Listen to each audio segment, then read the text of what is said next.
वैष्णो देवी के दर्शन करके छत्तीसगढ़ लौट रहे थे श्रद्धालु। यूपी में पलटी बस, मासूम बच्ची समेत 2 की मौत, 35 लोग घायल। बढ़ सकती है मृतकों की संख्या। छत्तीसगढ़ के लोग जम्मू के वैष्णो देवी के मंदिर से दर्शन कर बस से वापस लौट रहे थे, लेकिन रास्ते पर यूपी के फिरोजाबाद में हादसे का शिकार हो गए।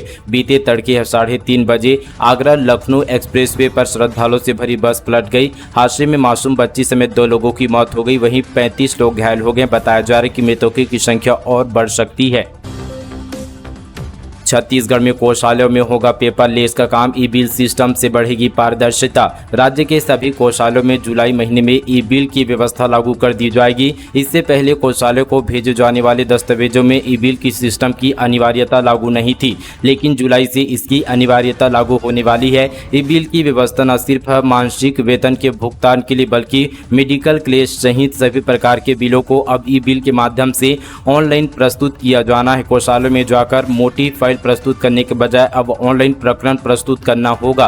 वित्त विभाग ने निर्देशित किया कि नई व्यवस्था को लागू करने के लिए अधीनस्थ कार्यालयों में व्यवस्था सुनिश्चित किया जाए। साथ ही सभी कार्यालयों में स्कैनर, इलेक्ट्रॉनिक्स उपकरणों की भी व्यवस्था की जानी अनिवार्य है। अधिकारियों के मुताबिक कोषालय में व्यवस्था पेपरलेस किए जाने की तैयारी है। बल्लेबाजों के चौको छक्कों ने गर्दा उड़ा दिया। बी प्राक के गानों पर झूम उठे cricket lover. Chhattisgarh cricket premier league का शुक्रवार को जोरदार आतिशबाजी के साथ आगाज हो गया है। सीसीपीएल के उद्घाटन के अवसर पर star Indian playback singer B Praak ने अपनी धमाकेदार प्रस्तुति से दर्शकों को झूमने के लिए मजबूर कर दिया। बॉलीवुड गानों से बी प्राक ने स्टेडियम में समा बांध दिया। नवा रायपुर के शहीद वीर नारायण सिंह अंतर्राष्ट्रीय स्टेडियम में आयोजित 1 घंटे के उद्घाटन कार्यक्रम में सिंगर बी प्राक ने उद्घाटन समारोह को संगीतमय बना दिया।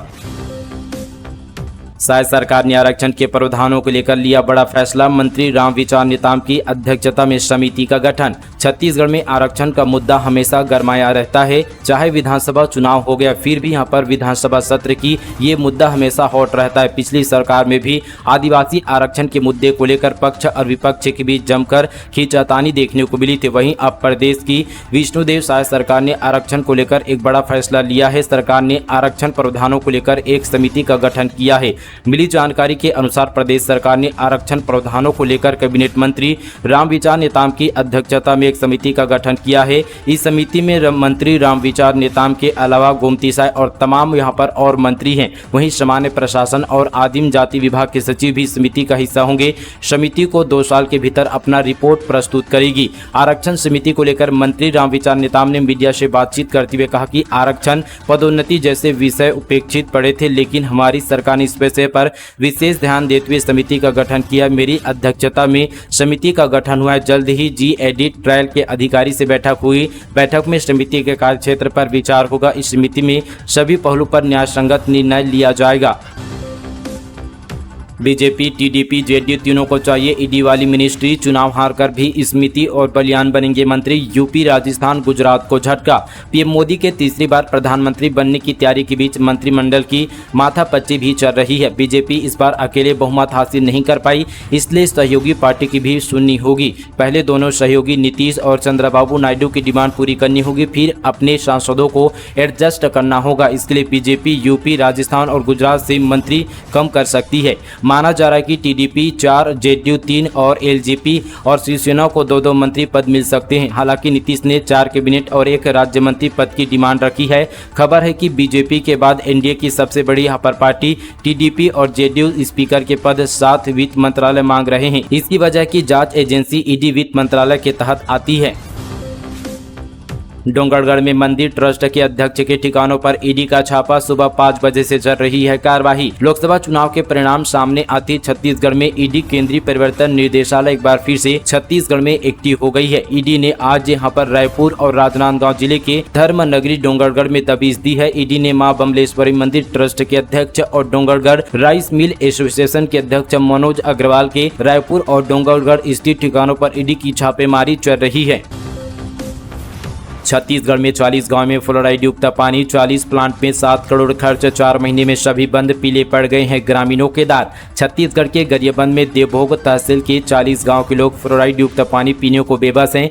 फ्लोराइड की पुष्टि 7 साल पहले हो गई थी, लेकिन आज भी लोग परेशानी से जूझ रहे हैं। फ्लोराइड युक्त पानी पीने से लोगों के दांत पीले हो रहे हैं, हड्डियों की बीमारी भी हो रही है। देवभोग तहसील के नागल देही गाँव में हर घर में प्रभावित है। 5 साल के बच्चे से लेकर 55 साल के बुजुर्ग पर फ्लोराइड का असर दिखा। ग्रामीणों का दावा है कि 700 की आबादी वाले गांव में 300 से ज्यादा लोगों पर फ्लोराइड का असर है। 60 से ज्यादा ऐसे लोग हैं जिनकी हड्डियों में समस्याएं आ गई है। छत्तीसगढ़ की महिलाओं ने निकाले तरीके, महतारी वंदन योजना से मिली राशि को यहां कर रही है निवेश। विष्णुदेव साय सरकार प्रदेश की 70 लाख महिलाओं के खाते में हर महीने 1000 रुपये अंतरित कर रही है। इस योजना से न केवल महिलाओं को खर्च करने के लिए स्वयं की राशि मिली है, अपितु परिवार भी आर्थिक दृष्टिकोण से मजबूत हुए हैं। प्रदेश में महतारी वंदन योजना आने के बाद महिलाओं द्वारा इस राशि के उपयोग पर नजर डाले तो पाएंगे कि इसमें से कुछ हिस्सा भविष्य की जरूरतों के लिए महिलाएं सुरक्षित रख रही है। डाकघरों में महिलाओं ने बड़े पैमाने पर आरडी शुरू किए हैं। प्रदेश के हर डाकघर में महिलाओं की लंबी लाइनें नजर आती है। महिलाएं न केवल भविष्य की जरूरतों के लिए पैसे बचा रही है, अपितु परोक्ष रूप से राष्ट्र के सकल घरेलू बचत में भी योगदान कर रही है। सकल घरेलू बचत का प्रतिशत जितना मजबूत होगा, अर्थव्यवस्था के बेहतर प्रवाह के दृष्टिकोण से भी यह अच्छा होगा। रायपुर, दुर्ग, भिलाई और बिलासपुर जैसे बड़े शहरों में म्यूचुअल फंड के माध्यम से एसआरपी का ट्रेंड भी है। महिलाएं शेयर बाजार का लाभ उठाना चाहती है, इसके लिए म्यूचुअल फंड के माध्यम से इसमें प्रवेश कर रही है। महिलाएं बताती है कि बीते 1 दशक में प्रधानमंत्री मोदी कार्यशैली को देखा, इसके लिए म्यूचुअल फंड के माध्यम से इसमें प्रवेश कर रही है। महिलाएं बताती है कि बीते 1 दशक में प्रधानमंत्री मोदी की कार्यशैली को देखा है। पीएम हाउस पर शाह नड्डा की बैठक, कल शपथ, सुरक्षा में पैरामिलिट्री की 5 कंपनियां तैनात, 500 सीसीटीवी से निगरानी। नरेंद्र मोदी 9 जून 2024 की शाम 7:15 पर लगातार तीसरी बार प्रधानमंत्री पद की शपथ लेंगे। मोदी के साथ एनडीए के 14 सहयोगी दलों के 18 सांसद भी मंत्री पद की शपथ ले सकते हैं। इनमें 7 कैबिनेट और बाकी 11 स्वतंत्र प्रभार और राज्य मंत्री के रूप में शपथ ले सकते हैं। दिल्ली में कंफ्यूज, पंजाब में अधूरे वादों से पिछड़ी आप, ड्रग्स की वजह से मान सरकार से नाराजगी, केजरीवाल की इमेज को झटका। दिल्ली में सरकार होने के बावजूद आम आदमी पार्टी लोकसभा की एक सीट क्यों नहीं जीत पाई, एक सवाल लेकिन कई जवाब। एक्सपर्ट मानते हैं कि कांग्रेस से अलायंस होने के बाद से पार्टी वर्कर कंफ्यूज थे, इसका असर प्रचार पर पड़ा। इस बीच मुख्यमंत्री केजरीवाल जेल चले गए। स्वामित्व मालीवाल से मारपीट का केस सामने आ गया। CSDS के डायरेक्टर संजय कुमार तो मानते हैं कि दिल्ली में आम आदमी पार्टी की हार के पीछे कांग्रेस के साथ बेमेल गठबंधन है, बाकी मुद्दे तो बाद में। यही हाल पंजाब में है। राज्य में आपकी सरकार है, लेकिन यहां सिर्फ 3 सीटें मिली है, इसकी वजह भी दिल्ली से जुड़ी है। सीनियर जर्नलिस्ट बलजीत बल्ली कहते हैं कि पंजाब में आपको विधानसभा चुनाव में 117 में से 92 सीटें मिली है। ये बहुमत बदलाव की उम्मीद पर मिला था, पर बदलाव आया नहीं। केजरीवाल के जेल जाने से ईमानदार पार्टी की इमेज पर भी डेंट लग गया है। हालांकि पंजाब में इस बार आए नतीजे पिछले लोकसभा चुनाव से बेहतर है। 2019 में पार्टी सिर्फ 1 सीट जीती थी, तो इस बार बढ़कर 3 हो गई है।